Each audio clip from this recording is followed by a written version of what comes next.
Some of the most underutilized people in your church are the ones that you actually trust the most.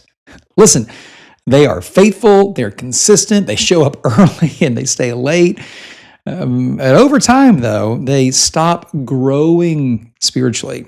And it isn't because they're tired of church or they're burned out, right? It's actually because no one is asking more of them. I want to talk today about why your best leaders get stuck in their faith journey and how intentional leadership can help them grow again.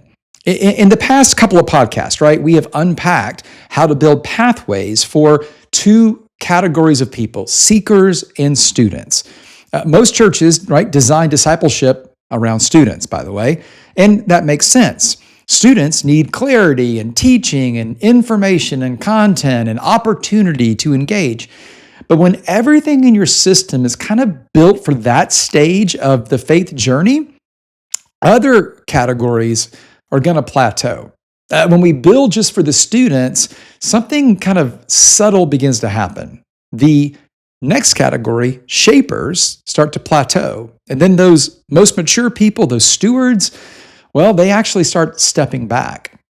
You know, shapers are the people who apply what they're learning, right? They serve, they lead teams, they're dependable.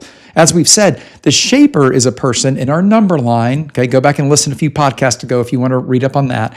On our number line of faith, these are people who are like +3s to +7s. They're not just learning about what it looks like to live a Christ-like life. They are shaping their life after Jesus now. They are shaping everything in their lives over time, not immediately, right? As they bump into new truths, bump into the New Testament, sexual ethic, bump into what it looks like to love people who don't like them. I mean, all of these things that Christ has commanded us to do. But without new responsibility and new challenge, growth for these people stalls. I mean, they stay active, okay, but they're no longer being formed. Our churches, for the most part, are full of students, and we've somewhat built a system that is catered to the student. All of that makes sense, but more information isn't what that shaper needs. They need to be challenged. And of course, for our stewards are, even different than the shaper. These are your most mature leaders. On that number line, they're the +7 all the way up to, +10. And they have walked with Jesus through suffering, probably, through pressure, through real life. It's like the steward has been through the crucible of faith. They have wisdom and they have capacity, and yet, listen, most often they end up sitting on the sidelines of the church. What's interesting is that as stewards, they don't usually disengage from leadership, though, altogether. You know what they do? They just lead somewhere else. They take that stewardship of their faith to a nonprofit, to a local community organization, to a board of directors somewhere. So somewhere that asks them, or some body that asks them to step into meaningful responsibility, not just the parking lot. And that really is the key for the steward. People don't grow, right, because they're busy. They grow because they've been trusted and released. And that's especially true for these last two categories, for our shapers and our stewards. And this is really where intentional church leadership matters so much for these people.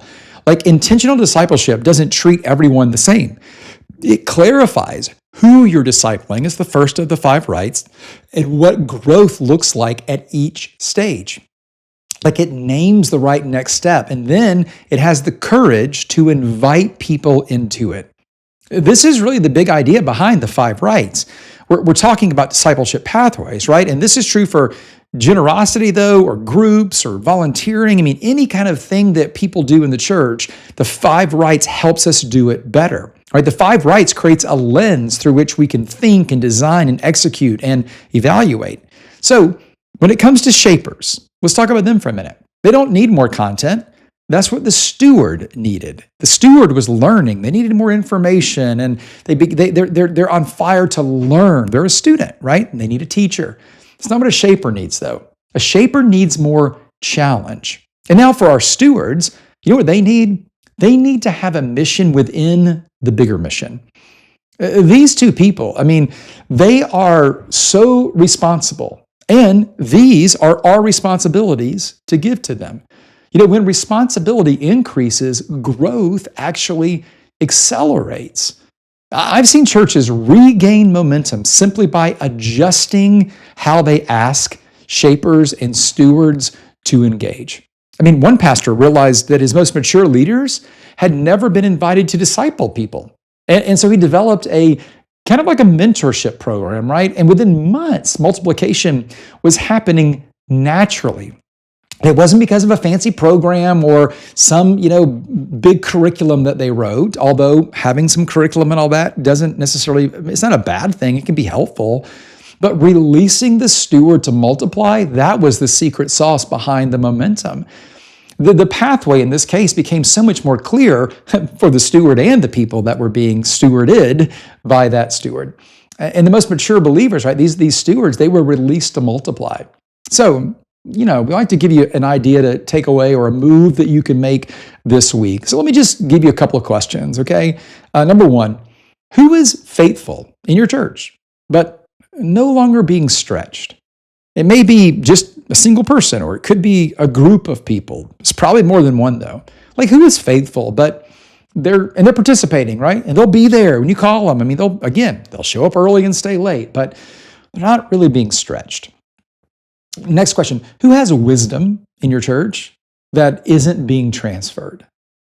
Are there people, and there are, I bet, are there people in your church that have some wisdom to offer, but you've never asked them to transfer it? You never released them to do that.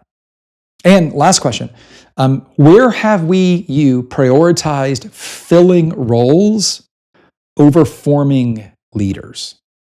Now, again, in moments, filling roles becomes critical. And you may need to put, I use the parking lot as an example, and I don't mean to degrade that, but the people who are volunteering in guest services, hospitality, parking lot, whatever, it's amazing. We need those people. But to assume that just helping park cars is going to grow their faith, right? That's certainly a poor assumption. So, how are we prioritizing the formation of people, not just the filling of spots?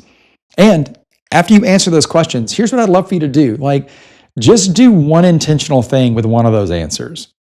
Invite one person into more responsibility that can multiply people.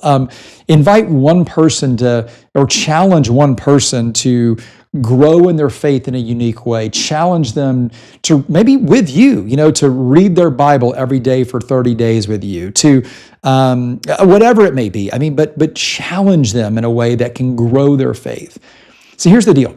Faithful leaders, you don't need more pressure, but you need to have some purpose. And that's what these shapers and stewards need. And when you can begin to lead more intentionally, growth follows. Spiritual growth, discipleship growth, and oftentimes attendance, giving, serving, and all the other metrics we'd like to see go up into the right too.